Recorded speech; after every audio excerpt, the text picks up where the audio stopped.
उपासक हृदय में ये जांच करे, माया का बंधन, धन का चिंतन, शरीर का चिंतन, शरीर संबंधियों का चिंतन, शरीर संबंधी मान अपमान भोगों का चिंतन, यही है। कोई रस्सी नहीं है जिससे बंधा है, कोई भागवतिक ऐसा बंधन नहीं है कि वो गांठ लगी है उसे खोलना है। ये आप अपने भ्रम से बंध गया है। अपने शरीर को मैं मानकर, शरीर भोगों को सुख मानकर, शरीर संबंधियों को ममता आसक्ति प्रियतावश अपना मानकर अपने स्वरूप को भूल गया, अपने आराध्य देव को भूल गया, अपना लक्ष्य भूल गया। यही भ्रम, यही बंधन। अंदर से देखते रहना है। हमारा मन इस बात में राजी है कि हमें मनोनुकूल भोग मिलते रहें, हमारा जीवन इंद्रियों की विलासता में बीते तो यही सुख है, ऐसी मान्यता बैठ गई है। अध्यात्म इसी मान्यता से मुक्त करता है, क्योंकि इस मान्यता में चिंता, शोक, भय, कामना, वासना, स्पृहा, अशांति, जन्म, मृत्यु, ये सब इसी से प्राप्त हुए हैं। अज्ञानी जीव इसे नहीं समझता है। उसकी एक मान्यता होती है कि लोक में यदि सबसे बड़े हम धनी हो जाएं, पद मिल जाए, जो हम चाहें वो मिल जाए, मानो ये हमारे जीवन का परम लक्ष्य है, ऐसा भ्रम से बैठ जाता है। बड़े कृपा पात्र हैं जिनको ये बात समझ में आने लगी कि प्रभु का नाम जपना, प्रभु के लीला गुणों का श्रवण करना और जितने भी कर्म हैं वो प्रभु को समर्पित करना, जीने के लिए धर्म पूर्वक धन कमाना, लेकिन जीवन का लक्ष्य भगवत प्राप्ति करना, ये जिनकी समझ में आ गया वो धन्य हो गए। वो चिंता, शोक, भय, मृत्यु, इन पर विजय प्राप्त कर लिए। श्रीपाद प्रबोधानंद जी महाराज कह रहे हैं, न लोकम न धर्मम न गेहम न देहम न निंदाम न स्तुतिम नापि सौख्यम न दुखम विजानन किमप्युन्मदः प्रेम माध्या गृह गृहस्थवत्कर ही वृंदावने श्याम। हे भाई,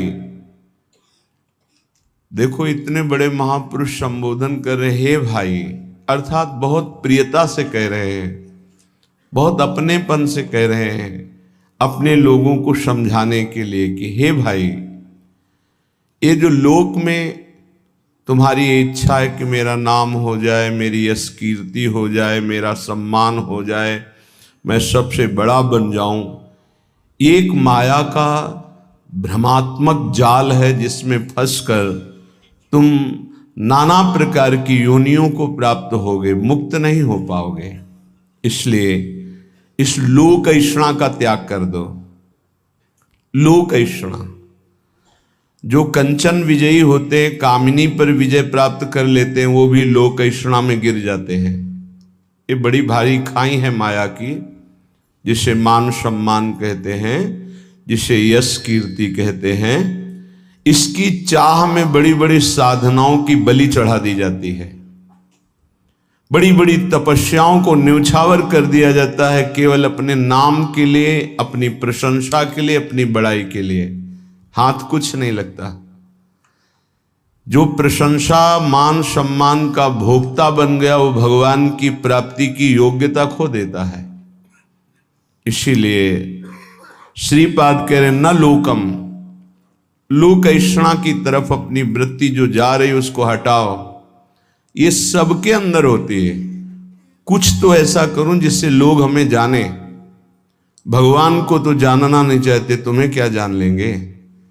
भगवान का तो शब्द नाम जप नहीं पा रहे, तुम्हारा नाम कौन लेगा? कितने बड़े बड़े चक्रवर्ती सम्राट हुए, बड़े बड़े महल, बड़े बलवान, कौन जानता है? बहुत बहुत इतिहास के पन्नों में लिखे पड़े हैं। ये होश में हम विवेक के द्वारा ऐसा साधन करें, ऐसे मार्ग में चले कि भगवान को प्राप्त हो जाए। ये जीवन का परम लाभ है। न लोकम, हमें लोक के मान सम्मान, यश कीर्ति प्रतिष्ठा आदि की भी चाह नहीं करनी चाहिए। अगर भगवान को सम्मान देना ही है ना, यश कीर्ति देनी है ना, तो ऐसा प्रदान करेंगे कि आपकी भगवत प्राप्ति भी नहीं रुकेगी और बिस्तरे सब जग विमल कीरति साधु संगति ना टरे। खास बात रहेगी, आपके जीवन में भारी यश का विस्तार होगा, पर साधु संगति मिलती रहेगी, इसलिए अभिमान नहीं हो पाएगा। वो मान सम्मान आपके तप का नाश नहीं कर पाएगा। यदि भगवान को नाम करवाना है, यश करवाना है, सम्मान दिलवाना है, ये उनका विषय है। अपने तो दैन्य रहे, अपने तो सम्मानम कल्याति घोर गरलम नीचापमानम शुधा, सम्मान को विष समझे और नीच पुरुषों द्वारा किए हुए अपमान को अमृत समझे, तब राधा माधव में प्रीति होती है। क्योंकि देहाभिमान ही प्रीति में बाधक है। जब हमारा सम्मान होता है तो देहाभिमान पुष्ट होता है, और जब अपमान होता है तो भगवान की शरणागति पुष्ट होती है। ये सिद्धांत है, ये बाहरी बहिर्मुख पुरुष नहीं समझ पाएंगे। कोई हमारा अपमान करे तो हमें लाभ मिलेगा, छाती जलती है, उसको तो दंड देना चाहिए जो अपमान करे, ये अज्ञान है, ये परमार्थ का मार्ग नहीं है। आप जहां बैठे हैं, जो सुन रहे हैं, ये शुद्ध अध्यात्म है, भगवत मार्ग है। इसलिए न लोकम, लोक की भी मान बढ़ाई यश कीर्ति की चाह ना करे, तो राधा माधव के चरणारविंद की तरफ उसकी मन और बुद्धि की गति होने लगेगी। या ऐसा समझ लीजिए कि मन और बुद्धि में राधा माधव आकर विराजमान हो जाएंगे। आप विचार कीजिए, जिन्होंने अपने एक संकल्प मात्र से अनंत ब्रह्मांडों की रचना कर दी, वो मायाधिपति, ऐश्वर्य, समग्र वैभव, ज्ञान समुद्र, वैराग्य समुद्र, प्रेम समुद्र भगवान हमें मिल जाएंगे, फिर हमारे लिए दुर्लभ क्या रह गया? ये अनंत ब्रह्मांड तो उनकी एक संकल्प वृत्ति मात्र से प्रकट हो, ऐसे भगवान हमारे हो जाएंगे, तो हमारे पास कमी क्या रहेगी? जाके रामधनी वाके कौन कमी? जब प्रभु हमारे हो गए तो फिर कुछ पाना बाकी नहीं रहता, सब कुछ मिल गया।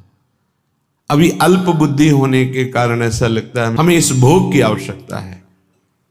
अगर लक्ष्मीपति भगवान स्वयं मिल जाए तो आवश्यकता ही खत्म हो जाएगी। स्थिति आ जाती, सकल कामनाहीन जे राम भगति रस लीन, कोई कामना ही नहीं रह जाती। आप कामनाओं में सुख ढूंढ रहे हैं, और जबकि कामनाओं में सुख की आकांक्षा करके कर्म करते हुए दुख भोग रहे हैं, इसका मतलब सही मार्ग नहीं है। निष्कामता में जो परम सुख है वो केवल अध्यात्म मार्ग का पथिक ही समझ पाता है। संसार मार्ग का पथिक तो सकामता में ही भटकता रहता है। आगे कह रहे, न धर्मम,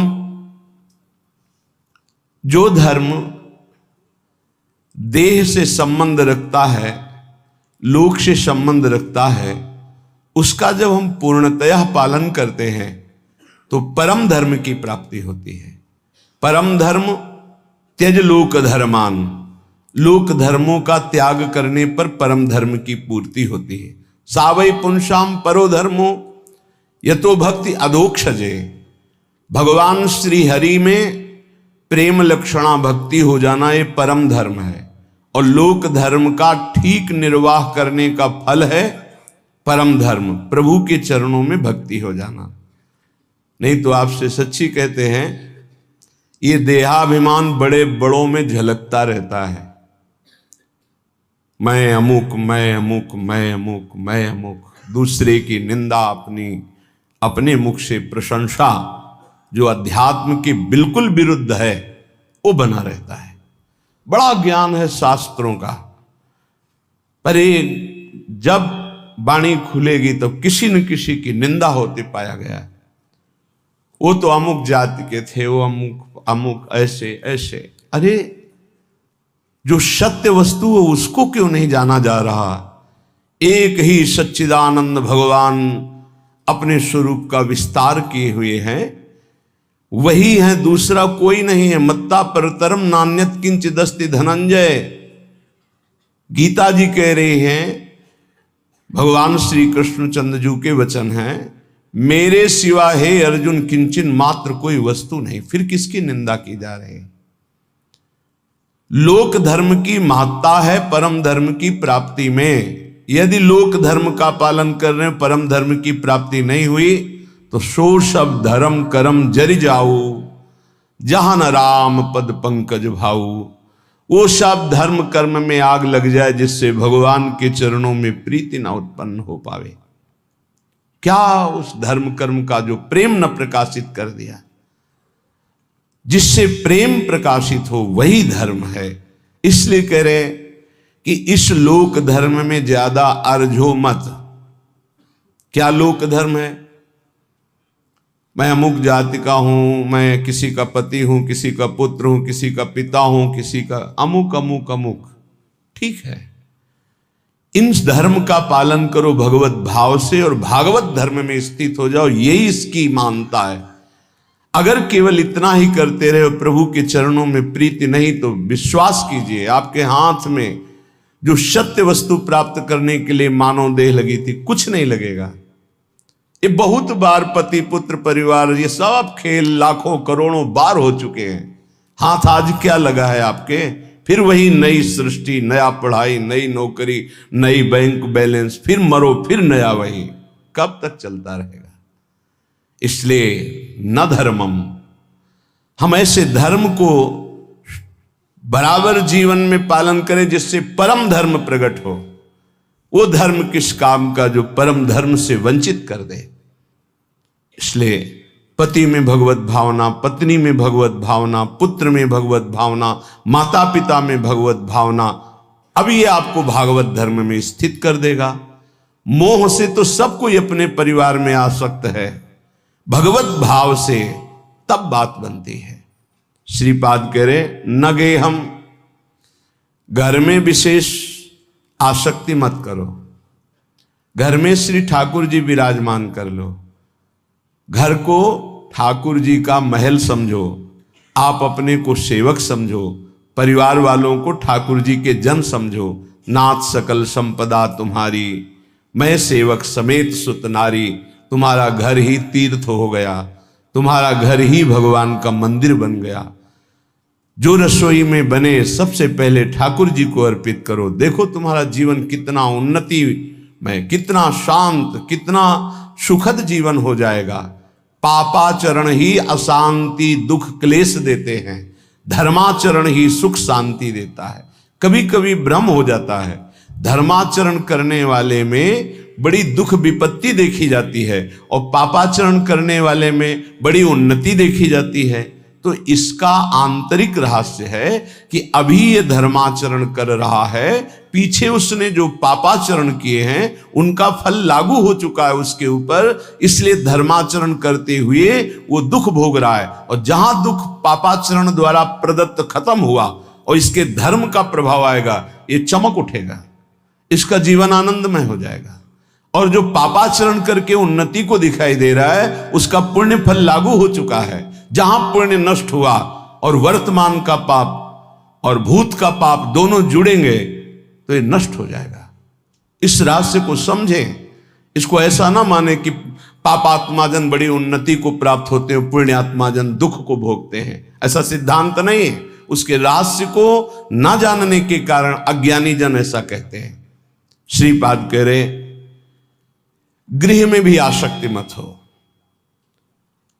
क्यों? घर में आसक्ति अगर कर लोगे, ऐसी आसक्ति सुनी जाती, अरे हमने इतनी मेहनत करके घर बनाया, अब तो एक एक दीवार की ईंट में हमारी आसक्ति है। तो छिपकली बनकर उसी में आओगे, उसी घर में रेंगोगे। अरे भाई, जब ये घर अपना नहीं है, पांच भौतिक, ये छूट जाता है, इसको आग लगा दी जाती है, तो और कौन सा घर अपने साथ चलेगा। इसलिए जैसे हम रह रहे हैं, घर ठाकुर जी का है, सेवक हैं, अपना समय व्यतीत कर रहे हैं, भगवत प्राप्ति के लिए मानव देह मिला है तो धर्म पूर्वक आचरण करते, नाम जप करते, धर्म पूर्वक धन कमाते, परिवार रूपी भगवान की सेवा करते, घर में भगवान विराजमान, मकान भगवान का। जैसे भक्तजन अपने मकान का नाम रख, प्रिया कुंज, श्यामा कुंज, ये प्रियाजू का कुंज है, ये श्यामाजू का है, हम तो सेवक हैं। तो घर की अहम वृत्ति, मम वृत्ति का नाश हो गया। एक एक बात को समझ जाओगे तो भगवत प्राप्ति बहुत सरल हो जाएगी। न लोकम, न धर्मम, न गेहम और न देहम। ये शरीर जिसको हम इतना प्यार करते हैं कि मैं मानते हैं, ये केवल क्लेश ही क्लेश दे रहा है। यदि भजन ना हुआ तो इसका कोई महत्व नहीं। कहां गई हमारी वो बाल्यावस्था, कहां गई हमारी यौवन अवस्था। नाना प्रकार से इसको दुलार किया, इसको प्यार किया, इसको मैं माना, और ये दुख ही दुख दे रहा है, प्रतिक्षण क्षीण हो रहा है, ये नष्ट हो जाएगा। आज दिखाई दे रहा है चलता फिरता बोलता, कल इसका अस्तित्व ही नहीं रहेगा, मिट्टी में मिल जाएगा। इसलिए इस देह का अभिमान मत करो। ये देह तुम्हारा अविनाशी नहीं है, कुछ समय का है। बहुत होश में, बहुत होश में। इससे पाप मत करो, किसी को दुख मत दो, मनमानी आचरण मत करो, शरीर पोषण के लिए अन्य जीवों की हत्या करके मांस मत खाओ, प्रमाद स्थिति, पागलपन बढ़ाने के लिए शराब मत पियो। ये वो बुद्धि भ्रष्ट कर देती है जो नरक ले जाती है। पराई माता बहनों की तरफ गंदी दृष्टि, पापात्मा का भाव मत करो। ये मनुष्य देह केवल पवित्र आचरण करके, धर्माचरण करके भगवत प्राप्ति के लिए मिला है सबको। इसमें ऐसा नहीं कि अमुक प्राप्ति नहीं कर सकता, नहीं। कोई भी हो, पुरुष हो, स्त्री हो, बालक हो, बूढ़ा हो, कोई भी वर्ण का हो, कहीं का भी हो, कैसा भी हो, सबको चांस है भगवत प्राप्ति का। मानव देह मात्र को अधिकार है भगवत प्राप्ति करने का, क्योंकि अन्य योनियों में विवेक नहीं होता, इसलिए वो उपदेश धारण नहीं कर सकते, वो भजन साधन नहीं कर सकते। हाँ, भगवत कृपा से यदि संयोग बन जाए तो अन्य योनियों में भी कल्याण हो जाता है। जैसे कोई बहुत बड़े भागवत के घर का कुत्ता ही सही, वो दरवाजे पे बैठा, खूब नाम कीर्तन हो रहा है, ठाकुर जी का भोग लगा, आरती हुई, उसको भी प्रसाद मिल रहा है, वो नाम कीर्तन, उसका कल्याण हो जाएगा। भगत के घर के पशु पक्षियों का भी कल्याण हो जाता है। ऐसा कहीं बिरला ही संयोग बैठता है, नहीं तो मानव देह में ही भगवत प्राप्ति होती है। तो कह रहे हैं ये देह भगवत प्राप्ति के लिए इसका अभिमान करके गलत आचरणों में समय बर्बाद मत करो। जब आपके अंदर करने की शक्ति तो अच्छा करो, बोलने की शक्ति तो अच्छा बोलो, देखने की शक्ति तो अच्छा देखो। बुरा क्यों करते हो? बुरा का फल बुरा ही होगा। तो मानव देह बुराई मिटाने के लिए मिली, बुराई बढ़ाने के लिए नहीं मिली।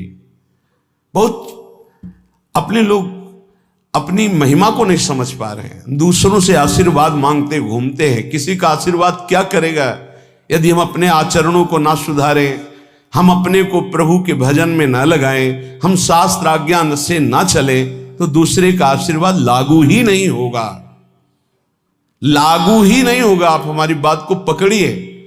और यदि आप धर्म से चल रहे हैं, नाम जप कर रहे हैं, पवित्र जीवन है, तो किसी से आशीर्वाद मत मांगो, सबका आशीर्वाद मिल जाएगा।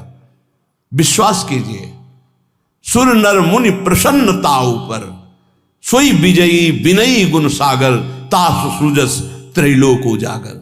जितने सुर नर मुनि सब उस पर कृपा करेंगे जो धर्म से चलता है, जो भगवान नाम जप करता है। अगर धर्माचरण का त्याग कर दिया जाए, अपवित्र पापाचरण किया जाए, तो कोई नहीं बचा सकता। रावण ने किसकी आराधना नहीं की? विचार करके देखिए। बड़ा विद्वान था, भगवान शंकर की खूब आराधना की, बड़े उच्च कोटि की आराधना की, लेकिन आचरण सही नहीं थे। तो क्या क्या नहीं मिला उसको भगवान शंकर की कृपा से? लेकिन सर्वस्व नाश हो गया, रहा न को कुल रोव निहारा, आचरणहीन हो गया, धर्म भ्रष्ट हो गया, मनमानी आचरण। इसीलिए श्रीपाद कह रहे हैं कि आप अपने शरीर का अभिमान करके आचरण भ्रष्ट मत हो जाइए, आचरणों को सुधारिए। तुम्हारा शरीर अविनाशी नहीं है, एक सीमित समय के लिए आया हुआ है, ये दिमाग में बैठा लीजिए। इसको जाना है, इसको छोड़ना है, शरीर को नष्ट होना है, आज नहीं तो कल।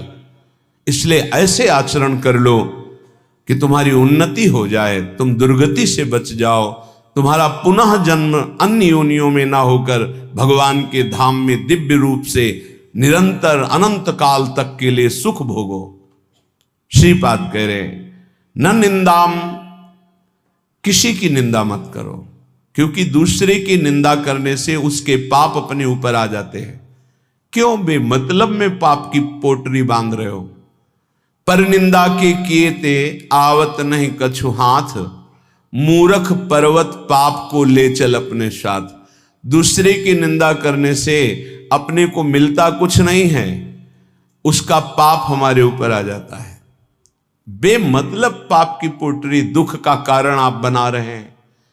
दूसरे की निंदा करने से आप उसको नीचा दिखा पाएंगे क्या? नहीं। अगर वो नीच है तो खुद नष्ट हो जाएगा, अपना उसका कर्म ही उसको नष्ट कर देगा। किसी को कोई नष्ट नहीं कर सकता, उसका कर्म नष्ट करता है। को ना काहू के सुख दुख कर दाता, निज कृत कर्म भोग सुन भ्राता।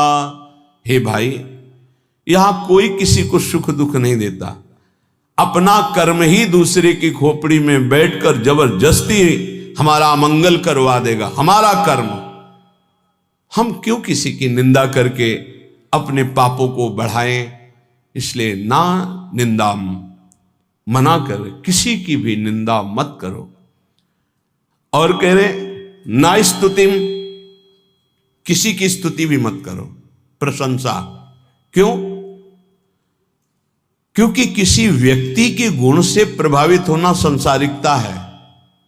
गुणमानी संसार, सेवकवाणी, गुणमानी संसार और सकल गुण प्रीत बिन। अगर कोई बहुत अच्छा आचरण कर रहा है, भगवान की कृपा है, उसमें भगवान की शक्ति विराजमान, हम उसको नमस्कार करते हैं, व्यक्ति को नहीं। हम व्यक्ति की प्रशंसा नहीं करते, हम प्रभु की प्रशंसा करते हैं। प्रभु ने इसे योग्य बना दिया, बस।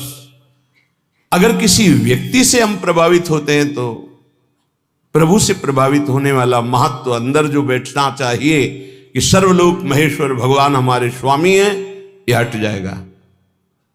हमें भगवत भाव की प्रशंसा करनी, ना कि किसी व्यक्ति के पद की, गुण की नहीं। सर्वलोक महेश्वर भगवान कृपा किए हैं, उसको ये सामर्थ्य दिए हैं, जितने अंश में सामर्थ्य दिए हैं उतना वो प्रभावशाली है। पर हम व्यक्ति की नहीं, हम भगवान की तरफ देखते हैं। भक्त का लक्षण होता है वो भगवान की तरफ देखता है, व्यक्ति की तरफ नहीं। तो हमारी कोई बहुत बड़ाई कर दे, भलाई कर दे, कोई वस्तु दे दे, कोई मनोनुकूल कार्य कर दे, तो हम श्री भगवान की तरफ देखते हैं, प्रियाजू की तरफ देखते हैं, उस व्यक्ति की तरफ नहीं देखते कि धन्यवाद आपने, ये संसारिकता है, आपने बहुत बड़ा काम कर दिया, धन्यवाद। नहीं, जय हो प्रियाजू की, इसको निमित्त बनाकर प्रियाजू ने कार्य करा। हमारी आसक्ति प्रियाजू में, किसी व्यक्ति में नहीं। जीवन में यह सिद्धांत समझ लीजिए, यदि व्यक्ति से आसक्त होंगे तो इष्ट का भरोसा छूट जाएगा, फायदा क्या हुआ? कोई भी कितना हित करे, कितना भी हमारा मंगल करे, हम धन्यवाद नहीं देंगे, हम जय बोलेंगे, हमारे प्रियालाल की जय हो, उन्होंने इसे निमित्त बनाकर कराया है, जय हो प्रियालाल। हम उस भगवत स्वरूप को प्रणाम करते हैं, व्यक्ति नहीं, गुण नहीं, ये प्रियालाल की कृपा। देखो गोस्वामी जी से कह रहे हैं, तात सुनहु माया कृत गुण अरु दोष अनेक, गुण या उभय न देखई, देखी सो अविवेक। गुण या उभय न देखई, भागवतिक गुण है, न किसी के दोष न किसी के गुण, न किसी की निंदा न किसी की स्तुति। सबसे बड़ा भागवतिक गुण है सब में भगवान को देखना। इस रूप में भगवान आ गए, इससे बड़ा सम्मान क्या होगा सामने वाले का। साक्षात हम भगवान मान रहे हैं, इस रूप में भगवान, व्यक्ति नहीं, व्यक्ति रूप में हम स्तुति नहीं करेंगे, भगवत भाव से मेरे प्रभु इसे निमित्त बनाकर आए, या मेरे प्रभु इस रूप में आए। श्रीपाद करे नापि सौख्यम, हमारा किसी से किसी भी तरह का सुख लेने का भी भाव नहीं होना चाहिए। सौख्यम माने सुख होता है।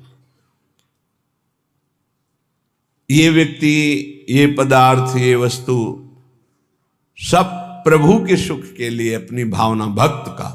हम तो प्रसाद भोगता है, वस्तु का भोग नहीं करते। किसी व्यक्ति से सुख लेने की भावना रहेगी तो स्वार्थ बुद्धि रहेगी, स्वार्थ बुद्धि रहेगी तो अज्ञान रहेगा, अज्ञान रहेगा तो गलती हो ही जाएगी, पापाचरण हो ही जाएगा। जितने पाप होते हैं सुख बुद्धि लेने की भावना जिनकी जितनी बढ़ गई उनसे हो रहे हैं, हम हो या आप हो। पाप तभी होते हैं जब सुख लेने की भावना बढ़ जाती है, इतना राक्षसी भाव आ जाता है कि वो निंदनीय हो जाता है। देखो ना, काम भोग की लालसा हुई तो राक्षस पैदा हो गया, उसकी बुद्धि में क्या क्या कर डाला। देखो ना, क्रोध भाव पैदा हो गया तो राक्षस पैदा हो गया, क्या क्या कर डाला। देख लो ये विकार कैसे हैं। किसी से भी सुख लेने की आकांक्षा में ही ये दोष पैदा होते हैं। उपासक वही है जो सुख देवे को चाहो। हमारे हृदय में दूसरों को सुख देना भगवत भाव से। संसारी और उपासना के मार्ग में चलने वाले पथिक में बड़ा अंतर है। संसारी हर व्यक्ति से मिलेगा तो सुख लेने की भावना से मिलेगा, परमार्थिक पथिक से जो मिलेगा वो सुख देने की भावना रखेगा। सुख देवे को चावचित, सब सोहित निष्काम, या सुधर्म हरिवंश को नाम गिरा विश्राम। इसीलिए महात्मा कहा जाता है, महान आत्मा। क्यों? क्योंकि दूसरों को सुख देने की भावना है। सुख लेने की भावना दुरात्मा बना देती है। इसलिए कह रहे न सौख्यम, किसी से सुख लेने की भावना मत रखो। हम जहां फंसे हैं सुख लेने में फंसे हैं। हमसे जब गलती हुई तो सुख लेने में गलती हुई है। हमारी जब दुर्गति का कारण बना है तो सुख लेने का हुआ है। जहां बंधन हुआ है सुख लेने से हुआ है। और न दुखम, बहुत सुंदर सिद्धांत का वर्णन है। अब कह रहे हैं कि हमें दुख में भी स्वीकृति नहीं करनी। ये अंतर की बात है। हमारे कर्म के अनुसार दुख आया है तो हमें यह स्वीकृति नहीं कि इस व्यक्ति ने दुख दिया है। अगर ये व्यक्ति ना हो तो मैं कभी दुखी हूं ना, ऐसी भावना कभी मत बनाना कि अगर सामने कमरे वाला हट जाए ना तो मैं बड़ा सुखी हो जाऊं, वो अमक नष्ट हो जाए ना तो मैं सुखी हो जाऊं। कभी नहीं। तुम्हें कोई दुख नहीं दे रहा, पक्का समझ लीजिए। तुमने जो बीज बोया है कर्म का वो ही तुम्हें दुख दे रहा है, पक्का समझ लीजिए। यहां कोई दुख देने वाला नहीं है।